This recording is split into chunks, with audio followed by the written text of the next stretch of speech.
सर्दियों में मनाहिल की खांसी बेहद बढ़ जाती है, जिससे बहुत तकलीफ होती है। फिर मुझे पता चला एरोमीना के कफ पफ्स के बारे में। Made by a mother and a pharmacist. इसमें कोई भी हार्श केमिकल मौजूद नहीं है। Everything is very organic. ये बच्चों के सीजनल कफ कंजेशन और ब्रीथिंग के लिए बेस्ट है।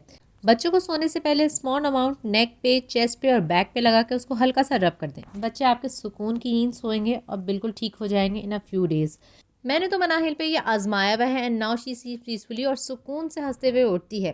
तो फिर देर किस बात की, अभी ऑर्डर करें एरोमीना से।